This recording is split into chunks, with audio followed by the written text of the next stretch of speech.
నమస్కారం. ఇప్పుడు మనకు అంతర్జాతీయ భాష ఏది అని ఎవరైనా అడిగితే ఏం చెప్తాం? ఇంగ్లీషు అని చెప్తాం. ఎందుకంటే ఇంగ్లీషు అన్ని దేశాలలో ఉంది. ఇంగ్లీష్ ఒక్కటి వస్తే ప్రపంచం అంతా తిరిగి మనం అందరితో అన్ని విషయాలు మాట్లాడుకోవచ్చు, చర్చించుకోవచ్చు. ఇది ఎప్పుడు వచ్చింది? మనకు తెలుసు. మన దేశాన్ని బ్రిటిష్ వారు పాలించినప్పుడు వారి ద్వారా ఇంగ్లీషు ఈ దేశంలోకి వచ్చింది. అంతకుముందు మొఘలుల కాలంలో ఫారసీ, అరబ్బీ ఆ భాషలు బాగా ప్రాచుర్యం పొందాయి కదా. ఇంకా అంతకుముందు బౌద్ధ రాజులు, కనిష్కుడు, అంతకుముందు అశోకుడు ఉన్నప్పుడు ఏ భాష? అప్పటి భాష పాలి, ప్రాకృతం. ఎందుకంటే అశోకుడు పాలించినప్పుడు ఆయన రాజ్యం అక్కడ అరబు దేశాల నుండి, ఈ పాకిస్తాన్ నుండి భారతదేశం మొత్తం, బంగ్లాదేశ్, ఏసియా ఖండంలోని కొన్ని దేశాలన్నిటినీ కలిపి ఆయనది సువిశాలమైన సామ్రాజ్యంగా ఉండేది. దక్షిణ భారతంలో కొద్ది ప్రాంతం తప్ప మిగతా అంతా ఆయన ఆధ్వర్యంలో ఉండేది. ఆ తర్వాత శ్రీలంకలో బౌద్ధం వ్యాపింపజేయటం అదంతా మళ్ళీ అశోకుడే చేశాడు. అదంతా ఎలా చేయగలిగాడు? ఒక భాష కావాలి కదా. ఆ రోజుల్లో అంతర్జాతీయ భాష పాలి భాష. ఇది మనకు ఎట్లా రుజువు అవుతుంది అంటే అశోకుడి స్తూపాలు, శాసనాలు అన్నింట్లో కూడా పాలి భాషే ఉంది. అది పాలి భాష అని ఎట్లా తెలుసు అని కూడా మనకు అనుమానం రావచ్చు. వాళ్ళు ఏం చేశారంటే వాళ్ళు ఆ శిలాశాసనంలో చెప్పినవన్నీ చెప్పి కింద ఒక లైన్ ఏం రాసేవాళ్ళు అంటే ఇది పాలి భాషలో ప్రకటించబడుతోంది అని. శిలాశాసనాలే చెప్తున్నాయి అది పాలి భాషలో రాయబడింది అని. అదే విషయాన్ని అనేక మంది బౌద్ధ రచయితలు, చరిత్రకారులు రాసుకుంటూ వచ్చారు. అందువల్ల బౌద్ధం పాలి భాషలో ప్రచారం అయింది. ఆనాడు బుద్ధుడు ఏం చేశాడంటే ప్రజల భాష పాలి భాష కాబట్టి తను ఏది చెప్పదలుచుకున్నా కూడా ప్రజల భాషలో చెప్పాలని పాలి భాషలో చెప్పేవాడు. దానికి ఒక లిపి ఉండేది, దాన్ని ధమ్మ లిపి అనేవాళ్ళు. తర్వాత కాలంలో వైదిక మతస్థులు కొంచెం ప్రాబల్యం పెంచుకొని ఆ ధమ్మ లిపిని బ్రహ్మి లిపి అని పేరు మార్చి ప్రకటించుకున్నారు. బ్రహ్మి లిపి ఏది ప్రత్యేకంగా లేదు.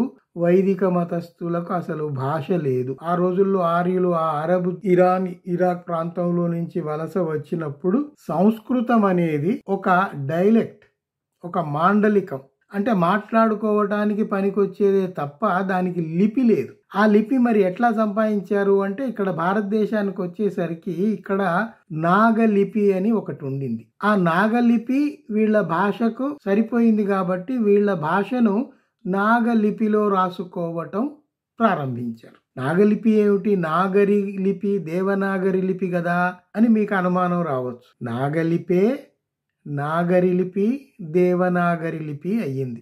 ఎట్లా అంటే పూర్వకాలంలో నాగవంశం రాజులు దేశమంతా వ్యాపించి ఉన్నారు.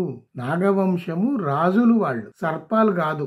మనకు బౌద్ధ ఆరామాల్లో అక్కడిక్కడ బుద్ధుడు సమాధిలో ఉండగా సర్పం వచ్చి ఆయనకు రక్షణ ఇస్తున్నట్టుగా శిల్పాలు ఉంటాయి. అక్కడ అది సింబాలిక్ గా వాళ్ళు చేసుకున్నారు గాని అక్కడ సర్పాలు కాదు.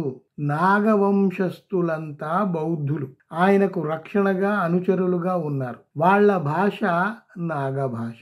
ఈ నాగరి ఎట్లా అయింది అంటే హిందీలో మీరు చూడండి, మేరీ అంటే నాది, నాకు సంబంధించింది. తేరీ అంటే నీది, నీకు సంబంధించింది. ఇట్లాగే ఆ రీ అనేది సంబంధించింది అనే అర్థంలో వాడతారు. అందువల్ల నాగలిపి రీ తోడైంది. నాగరి అంటే నాగులకు సంబంధించిన భాష అని అర్థం. అక్కడ నాగరి భాష. అందులో ఈ వైదిక ఆర్యులు ఎవరైతే వచ్చారో, బ్రాహ్మణార్యులు వచ్చి వాళ్ళ భాష లేనందువల్ల నాగరి లిపిలో రాసుకొని ఇంకొక పని ఏం చేశారంటే ఇది ఉట్టి నాగరి కాదు దేవనాగరి అని దాన్ని అప్గ్రేడ్ చేసుకున్నారు, పెంచుకున్నారు, ఉన్నతీకరించుకున్నారు. తర్వాత ఏమన్నారు? సంస్కృతము అంటే దేవభాష, దైవ భాష, ఆ దైవుడి నుంచి మాకు వచ్చింది అని ఇంకా ప్రగల్భాలు పలికారు. ఎక్కడి నుంచి రాలేదు. మీరంతా బౌద్ధాన్ని నుంచి కాపీ కొట్టి పేస్ట్ చేసి చేసుకున్న సరుకు ఇదంతా. మీరు ఒక్క విషయం గమనించండి, సంస్కృతము అంటే సంస్కరించబడినది అని కదా అర్థం. మరి మూల భాష అయితే దానికి సంస్కృతం అని ఎందుకు అంటారు? మూల భాషకి ఏదో ఒక పేరు ఉంటుంది. సంస్కరించబడింది కాబట్టి అది సంస్కృతం అయింది. అంటే ఏది? మూల భాష మొదటిది, సంస్కృతం తర్వాత వచ్చింది అనేది. సంస్కరించబడింది.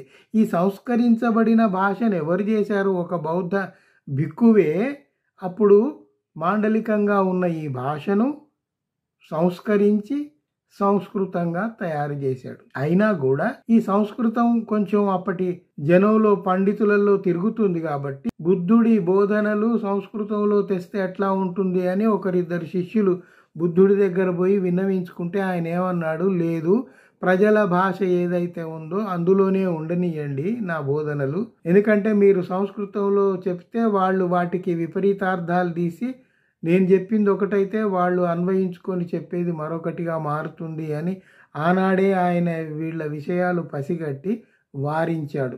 నా బోధనలు, ఉపదేశాలు ఏవైతే ఉన్నాయో అవి పాలీ భాషలోనే ఉండనివ్వండి అన్నాడు.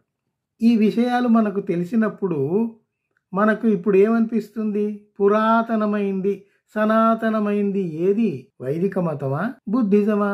ఆధారాలు ఏం చెప్తున్నాయి? మీరు ఒక్కటి ఆలోచించండి. వైదిక మతానికి సంబంధించిన ఒక్క శిలాశాసనాలు గాని, నాణాలు గాని, కట్టడాలు గాని ఎక్కడ ఏవి దొరకలేదు. దేశంలో మీరు ఎక్కడ తవ్వినా బుద్ధుడి శిల్పాలు దొరుకుతున్నాయి, బుద్ధుడి ఆనవాళ్లు దొరుకుతున్నాయి, స్తూపాలు కనబడుతున్నాయి. ఇప్పుడు ఏదో కథ చెప్తే ఆ దేవుడు మాకు వచ్చి వేదాలు ఇచ్చాడు, ఇది దేవ భాష అని చెప్తే కాదు కదా. చారిత్రక ఆధారాలు చూపి మీరు మాట్లాడితే బాగుంటుంది. 3400 ఏళ్ల క్రితం హితీ శాసనం అనేది ఒకటి దొరికింది.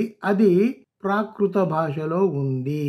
తర్వాత ఒక ఇరానియన్ యాత్రికుడు అల్-బరూని ఆ రోజుల్లో భారతదేశం పర్యటించినప్పుడు ఆయన ఏం చెప్పాడంటే ఈ వేదాలనేవి 11వ శతాబ్దం ప్రాంతంలో నుంచి వచ్చినాయి అని ఓ మాట చెప్పాడు. ఆయన రాసుకున్న నోట్స్లో అల్-బరూని, మీరు వెతుక్కోండి, మీకు దొరుకుతుంది అది. ఇంకొక ముఖ్యమైన విషయం ఏమిటంటే యునెస్కోనే సర్టిఫై చేసింది. వేదాల స్క్రిప్ట్ ఒకటి దొరికింది వాళ్లకు. అది ఎప్పటిది అంచనా వేస్తే దాని ఏజ్ లెక్క గడితే అది 1464 నాటిదని తేలింది. ఇది 2024 మనం ఉన్నాము, 1464 అంతే. అంటే ఇటీవలి కాలం నాటిది ఈ వేదాల స్క్రిప్టు అనేది వాళ్ళు సర్టిఫై చేశారు. యునెస్కోనే సర్టిఫై చేసింది. అంటే యునెస్కోకు దొరికింది 1464ది. అయితే అంతకుముందు ఇంకో 500 ఏళ్ళలో అంత పైన ఉంటే ఉండొచ్చు. అందుకే అల్-బరూని ఏం చెప్పాడు?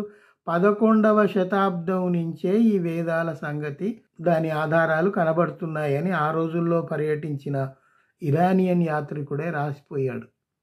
సరే, అది అట్లా ఉండనియండి. ఇప్పుడు మనకు కాపీ పేస్ట్ అని అన్నా కదా, మనకు కొన్ని పదాలు కనబడతాయి బౌద్ధ సాహిత్యంలో. బుద్ధుడు అంటారు, బోధిసత్వుడు అంటారు, అవలోకేతీశ్వర్ అంటారు, మహామాయ అంటారు. ఇవన్నీ ఏంటి అని కొందరికి అనుమానాలు వస్తాయి. బుద్ధుడు అంటే ఎన్లైట్మెంట్ దొరికినవాడు, అంటే జ్ఞానోదయం అయినవాడు బుద్ధుడు, బుద్ధహుడ్ సాధించినవాడు. బోధిసత్వుడు ఎవరినంటారంటే ఆ బుద్ధహుడ్ కోసము కృషి చేస్తున్నవాణ్ణి బోధిసత్వుడు అంటే. బుద్ధహుడ్ను ఎన్లైట్మెంట్ కోసము కృషి చేస్తున్నవాణ్ణి. హీఈస్ ఆన్ ద వే, ఇంకా బుద్ధుడు కాలేదు, బుద్ధుడు కావటానికి చేస్తున్న కృషిలో ఉన్నాడు ఆయన, బోధిసత్వుడు అంటారు. మీకు తెలుసు మహామాయ, బుద్ధుడి తల్లి మహామాయ, ఆమె విగ్రహాలు కూడా బౌద్ధ శిల్పులు ఆ రోజుల్లో చెక్కుకున్నారు. మీకు తెలుసు వీళ్ళందరి శిల్పాలు మనకు కనబడుతుంటాయి. బుద్ధుడి శిల్పాలు దేశం అంతా ఉన్నాయి, బోధిసత్వుడి శిల్పాలు ఉన్నాయి, మహామాయ శిల్పాలు ఉన్నాయి. ఇవన్నీ కాకుండా అవలోకేతేశ్వర్, ఈ అవలోకేతేశ్వర్ ఎవరయ్యా అంటే బుద్ధుడే. ఎందుకు? బౌద్ధం విడిపోయింది కదా, మహాయానం హీనయానం అట్లా విడిపోయినప్పుడు ఒక శాఖ వారు ఏమనుకున్నారంటే ఈ బుద్ధుడిని ఈ నారబట్టలతో ఎందుకు మనం శిల్పాలు చెక్కుకోవటం, ఒక యువరాజులాగా, ఆయన యువరాజే కదా, ఆయన రాజే కదా, ఒక యువరాజులాగా మనం ఆయనకు అన్ని ఆభరణాలు పెట్టి మంచి వస్త్రాలు వేసినట్టుగా శిల్పాలు ఎందుకు చెక్కుకోకూడదు అన్న ఒక ఆలోచన వచ్చి అవలోకేతేశ్వర్ అనే పేరుతో కొన్ని శిల్పాలు చెక్కుకున్నారు. అది రాజకుమారుడిగా బుద్ధుడే. బుద్ధుడు అంటే జ్ఞానోదయమైన బుద్ధుడు. బోధిసత్వుడు అంటే జ్ఞానోదయం కోసం తపిస్తూ కృషి చేస్తున్నవాడు. ఇక్కడ నేను చెప్పదలుచుకున్నది ఏమిటంటే, ఇన్ని రకాల శిల్పాలు దొరికితే వాటిని మార్చారు. కుషినారా అని ఒకటి ఉంది యూపీలో, గోరఖ్పూర్కు 33 కిలోమీటర్ల దూరంలో. దాన్ని ఇప్పుడు కుషీనగర్ అంటున్నాం. అక్కడ మహాపరినిర్వాణం జరిగింది బుద్ధుడిది. అంటే ఇట్లా స్లీపింగ్ పోస్చర్ ఉంటుంది, శిల్పం, పెద్ద శిల్పం పడుకొని ఉన్నట్టుగా. ఆ శిల్పాన్ని చూసి కాపీ కొట్టి మహావిష్ణువు పవళించి ఉన్నాడు నాగుబాము మీద అనేది పటాలు గీసుకొని చిత్రాలు గీసుకున్నారు. కాపీ పేస్ట్ అనేది ఎందుకు అంటే, ఆ బుద్ధుడు మహాపరినిర్వాణం ఏదైతే అయ్యాడో అక్కడి చిత్రాన్ని తీసుకొని వీళ్ళు శిల్పాలు చెక్కుకొని చిత్రాలు గీసుకొని అది మహావిష్ణువు అయితే నీళ్ళల్లో ఒక నాగుపాము ఉండటము, అందులో మహావిష్ణువు పవళించి ఉండటము, ఇవంతా కల్పితాలు. తర్వాత కుక్డప్ స్టోరీస్ అవన్నీ చేసుకున్నారు. ఆ రకంగా బోధిసత్వుడి శిల్పాలు దేశమంతటా ఉన్నాయి. మహామాయను ఏం చేశారు, బుద్ధుడి తల్లి మహామాయ విగ్రహాలు ఎక్కడ కనబడితే అక్కడ వాటిని మార్చి, పేర్లు మార్చి, లక్ష్మీదేవి అని, పార్వతి అని, సరస్వతి అని పేర్లు మార్చి ఆలయాలు, చిన్న చిన్న ఆలయాలు కట్టుకొని పూజలు చేస్తూ వాళ్ళ జీవనాధారం చూసుకున్నారు. ఎందుకంటే ఎక్కడైనా అట్లాంటి శిల్పాలు కనబడితే మీరు జాగ్రత్తగా గమనించండి, ఆ మహామాయ విగ్రహానికి ఇటుపక్క కానీ పైన కానీ మీరు గమనిస్తే బుద్ధుడి శిల్పాలు ఉంటాయి, చిన్న చిన్నవి. ఆ ఆర్చ్ లాగా ఉంటుంది కదా, ఆ ఆర్చ్ మీద అన్ని బుద్ధుడి శిల్పాలే ఉంటాయి. అందువల్ల బోధిసత్వుడు కానీ, బుద్ధుడు కానీ, అవలోకేతేశ్వర్ కానీ, మహామాయ శిల్పాలు కానీ ఇవన్నీ కాపీ పేస్ట్ చేసుకొని వైదిక మతస్థులు తమ జీవనాధారం వెళ్ళదీసుకోవడానికి ఎక్కడికక్కడ పూజలు, పునస్కారాలు, ఏదోటి యాగాలు, యజ్ఞాలు చేసుకుంటూ జీవితం గడుపుతున్నారు. ఇంకొక చివరిగా ఒక మాట చెప్పి ముగిస్తా. మనం ఈరోజు వాడుతున్న క్యాలెండర్ అది బౌద్ధ క్యాలెండర్, వైదిక మతస్థులు రూపొందించింది కాదు. ఆ క్యాలెండర్ తీసుకొని దాంట్లో తిథి, వార, నక్షత్రాలు, వర్జ్యాలు, మంచి చెడులు అన్నీ కలిపి దాన్ని ఒక పదార్థం తయారు చేసి ఇప్పుడు పంచాంగం అని ఇప్పుడు వాడుతున్నది ఏదైతే ఉందో అది బౌద్ధ క్యాలెండర్. ఈ రకంగా చాలా విషయాలు ఉన్నాయి, మళ్ళీ మాట్లాడుకుందాం. ఇప్పటికీ సెలవు.